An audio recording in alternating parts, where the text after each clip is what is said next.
तो अष्टावक्र लौटने ही लगे थे। लौटते ही थे कि राजा जनक ने अष्टावक्र महाराज के पैर पकड़ लिए। वृद्ध ने बालक के पैर पकड़ लिए। वृद्ध ने बड़ी अद्भुत घटना है, बड़ी अद्भुत कि कोई वृद्ध एक तरुण के पैर पकड़ ले, कि राजा किसी बच्चे के चरणों में झुक जाए। मगर क्योंकि जनक को समझ में आ गया, झलक मिल गई कि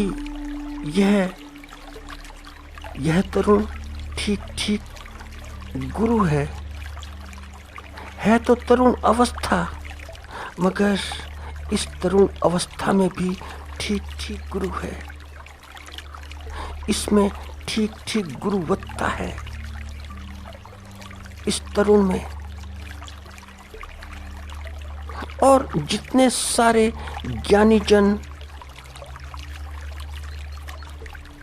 चर्चाएं करते थे ज्ञान की, राजा जनक ने उन सबको छोड़ दिया।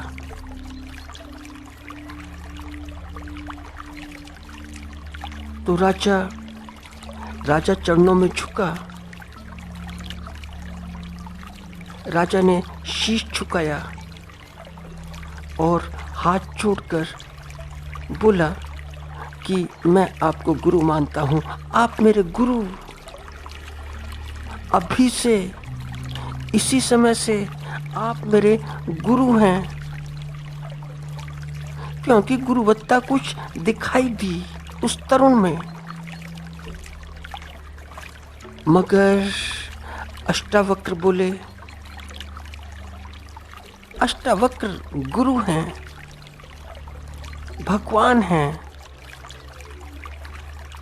तो अष्टावक्र बोले कि ऐसे कैसे मैं तुम्हारा गुरु हो सकता हूँ, कैसे तुम्हारा गुरु बन सकता हूँ, क्योंकि तुमने गुरु दक्षिणा तो दी ही नहीं। वैसे तो गुरु दक्षिणा बाद में दी जाती है, मगर मैं पहले मांगता हूँ, पहले मुझे गुरु दक्षिणा दो, उसके बाद में मुझे गुरु बनाओ।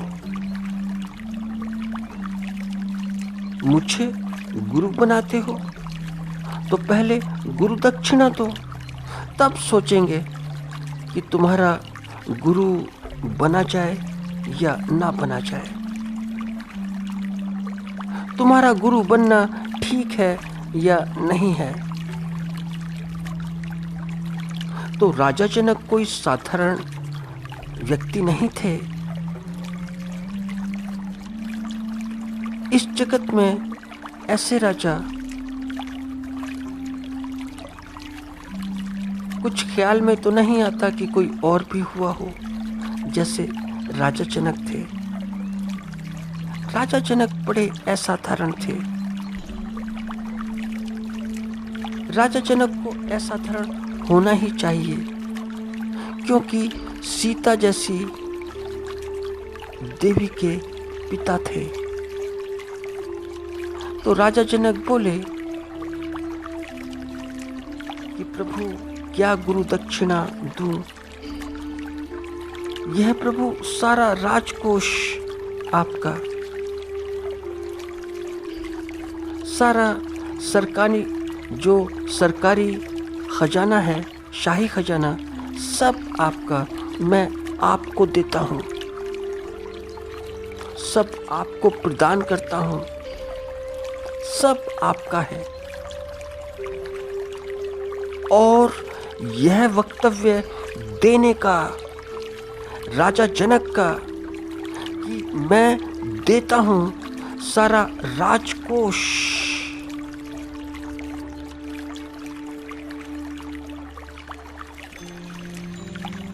तो अष्टावक्र समझ गए कि अहंकार अभी भी है, गया नहीं है। भले ही छोटा हो, भले ही बिंदु के रूप में हो, भले ही सूक्ष्म रूप में हो, मगर है। तो अष्टावक्र सारा तथ्य समझ गए, सब कुछ समझ गए। ऐसा समझे कि इस अहंकार को निकालना बड़ा आवश्यक है। अहंकार को निकालना ऐसे आवश्यक है कि दूध चाहे बाल्टी भरा हो या ड्रम भरा हो या दूध की नदी हो, दही की बूंद ही काफी होती है दूध को खराब करने के लिए, दूध को फाड़ने के लिए। तो अहंकार की एक बूंद भी काफी है व्यक्ति को अस्तित्व से दूर करने के लिए, व्यक्ति को अस्तित्व से हटाने के लिए। तो वे समझ गए।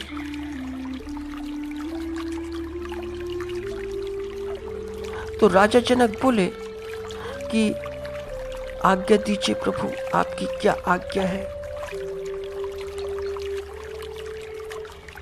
यह बात सुनकर अष्टावक्र फिर ठाका मारकर हंसे। पहले तो हंसे थे उन ज्ञानियों पर और अब राजा पर हंसे। तो अष्टावक्र बोले कि सरकारी जो खजाना है वह तो तुम्हारा नहीं है, वह तुम्हारा हो कैसे सकता है। वह तुम्हारा हुआ कैसे, वह तो लोगों का है, वह तो जनता का है, वह तो प्रजा का है। तो गुरु दक्षिणा में मुझे कुछ ऐसा दो कि जो तुम्हारा अपना हो, अपना, जो तुम्हारी अपनी व्यक्तिगत संपत्ति हो। तो फिर राजा जनक की बात समझ में आई। राजा जनक ने ऐसा समझा कि जैसा हम समझते हैं।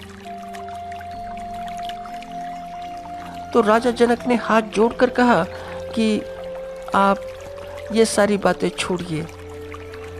कहाँ की संपत्ति, किसकी संपत्ति, प्राइवेट संपत्ति या सरकारी संपत्ति, छोड़िए सारी बातें। मैं इन झंझटों में नहीं पड़ना चाहता।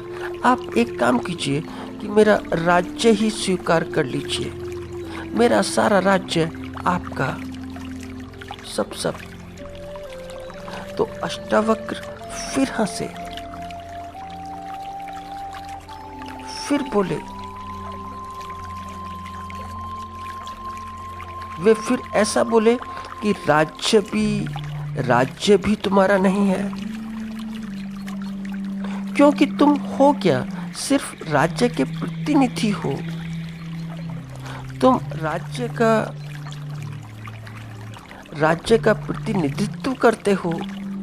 राज्य की व्यवस्था को तुम चलाते हो, तुम चलाने वाले हो। और ऐसे चलाने वाले राजा आते रहते हैं, जाते रहते हैं।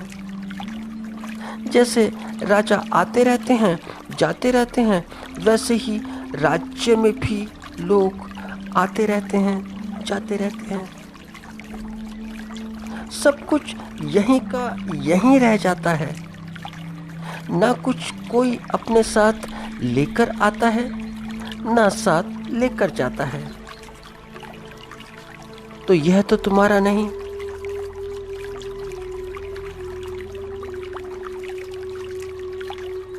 तो अब आकर राजा जनक निरुत्तर हो गए, निरुत्तर। बैठे थे अष्टावक्र के चरणों में। काफ़ी सोचा विचारा, तो काफ़ी देर बाद सोच विचार कर फिर राजा जनक बोले कि प्रभु, आप ठीक कहते हैं, मेरा अपना कुछ नहीं, मगर यह शरीर तो मेरा है, और जो यह शरीर मेरा है आपके सम्मुख है। यह आज से आपका सेवक हुआ, यह आज से आपका सेवक है, आपका दास है। इस दास को स्वीकार कीजिए, स्वीकार कीजिए, मुझे अनुग्रहित कीजिए। मगर गुरु कहाँ मानता है शिष्य को। गुरु जब तक सारा अहंकार पी नहीं जाता है, विष का दमन नहीं कर लेता है, वहाँ तक गुरु नहीं मानता। अष्टावक्र फिर बोले कि यह बात भी झूठ जो तुमने बोली, यह भी असत्य है। शरीर, क्योंकि शरीर किसी का सेवक है ही नहीं। शरीर किसी का सेवक नहीं, ना किसी का दास है। वह इसलिए क्योंकि शरीर यदि सेवक है तो मन का सेवक है। शरीर यदि दास है तो मन का दास है। शरीर संपूर्ण रूप से मन के अधीन है। तो जो पहले से ही दास है, जो पहले से ही सेवक है, उस सेवक को मुझे देते हो। थोड़ा तो सोचो कि मुझे गुरु दक्षिणा में क्या देते हो।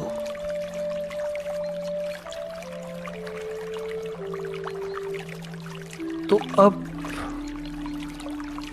राजा जनक ऐसे हो गए।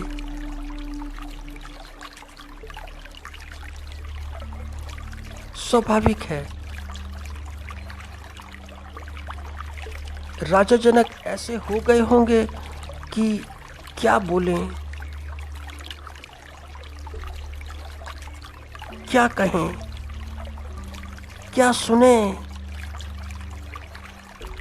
क्योंकि ऋषि की, गुरु की सारी बातें बिल्कुल ठीक ठीक हैं और सटीक हैं। मगर गुरु तो गुरु होते हैं। गुरु धीरे धीरे, शनय शनय जो सूक्ष्म अहंकार है उसको वार्तालाप के माध्यम से विसर्जित कर रहे हैं। विसर्जित।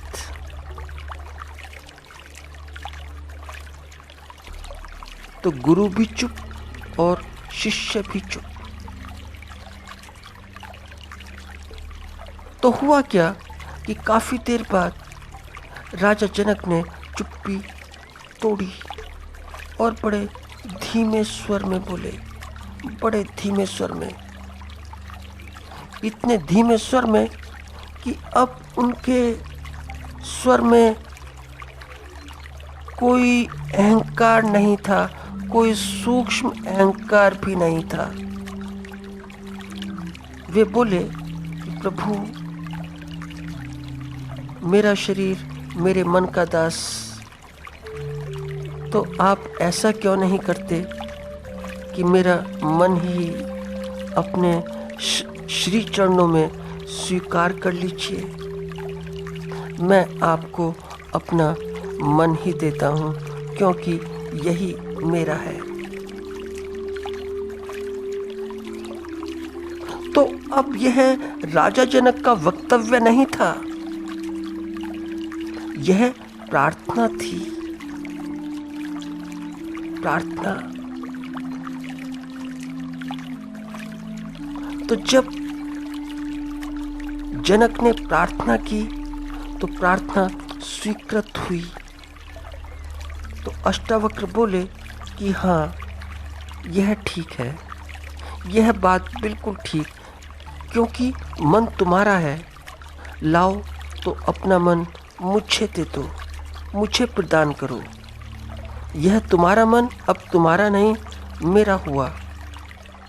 संकल्प करो, संकल्प करो कि आज से तुम्हारा मन मेरा है,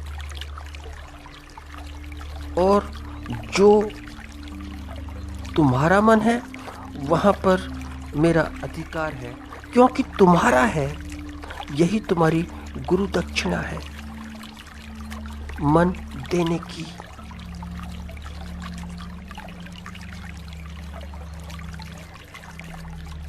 और अपने कार्य वैसे ही करते रहो जैसे पहले करते थे। वैसे ही राजकाज करो, सब कुछ वैसे ही करो, जैसे पहले जीते थे वैसे ही जियो। तो जगत में गुरु शिष्य तो बहुत हुए, बहुत बहुत, पर ऐसा अद्वितीय गुरु और शिष्य आज तक पैदा नहीं हुए, आज तक नहीं हुए। जितना अद्वितीय गुरु उतना ही अद्वितीय शिष्य भी है, क्योंकि जहाँ वार्तालाप होते होते ही निरासक्ति पैदा हो जाती हो, वार्तालाप करते करते ही, जहाँ वार्तालाप में ही अद्वैत घटित हो जाता हो, तो ऐसा संवाद बड़ा अद्भुत है। ऐसा अद्भुत संवाद ना कभी बोला गया और ना कभी सुना गया। संवाद क्या है? संवाद कहना भी उचित नहीं, एक गीत है, एक ऐसा गीत कि जो कानों में अद्वैत की मिश्री खोल देता है। फिर गुरु नहीं, शिष्य नहीं, फिर बोलने वाला और सुनने वाला